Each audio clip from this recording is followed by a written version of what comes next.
Hey there, everyone. Hopefully, you're having an amazing day. And I want to pop in and just talk to school leaders for a moment.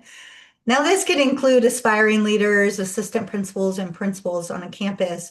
But this is the time of year where I really sat down every year and looked at how are things going? I got through the Christmas break. I got into January, had some time to debrief with my teachers about middle of the year test scores, what our plans were to do intervention and do high quality tier one instruction in our classrooms so that our students continue to move on a path for success. This is the time of year where you look at all your special populations and make sure that everything you have in place is actually being executed and start digging into those second semester IEP meetings or LPACs or whatever it is that you have on your campus. But quietly, I also stepped back with my assistant principal and looked at what was happening. And the first question that we asked ourselves was, how is behavior looking out in the building?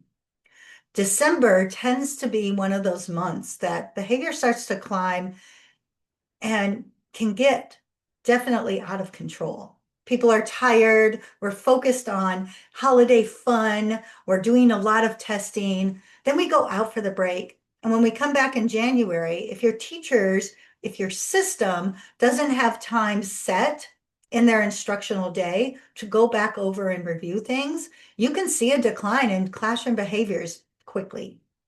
And honestly, when you're focused on all these other things, IEP meetings, LPACs, intervention plans, high quality tier one instruction, all of the things, it can take our focus away from the question, are our systems for behavior management in place? Are they being followed consistently? And is it resulting in our students being able to be in their classroom without receiving a lot of consequences?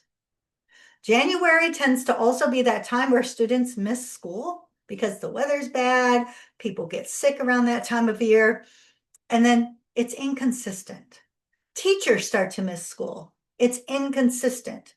Substitutes, they're not trained in your systems.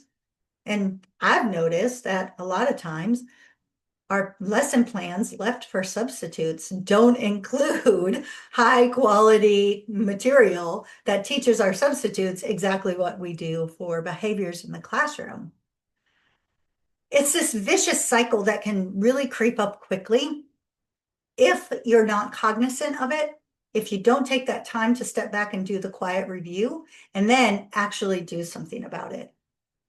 This last week, I launched my fifth book, From Chaos to Clarity. And that book actually gives you means and ways that you can go in and do some of these reflecting now, so that by the time you get to state assessments in the spring, wrapping up end of year assessments for your districts, so that students get their credit that they need, all of the things, and trying to save your staff and keep them as your staff, right? You don't want them overwhelmed and leaving you after you've done all the hard work.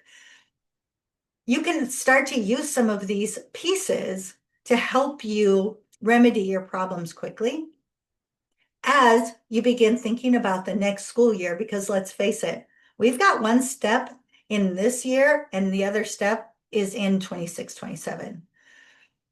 I don't know about you, but I always believe that if you do not have great school-wide behavior management, great classroom management, those systems have to be effective or students are not going to learn.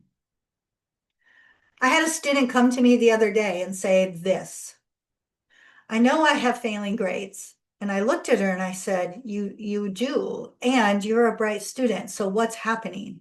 And she said, in my classroom, it's too loud, it's too noisy, and I just can't learn. How sad. And is that what's happening in our classrooms, in our school buildings? It's time to do that middle of the year reflection. It's time to take action. And From Chaos to Clarity can definitely help you do that. So if you need this resource, it's ready to go. You can get it immediately once you purchase. And you can get started right away because it's an easy read.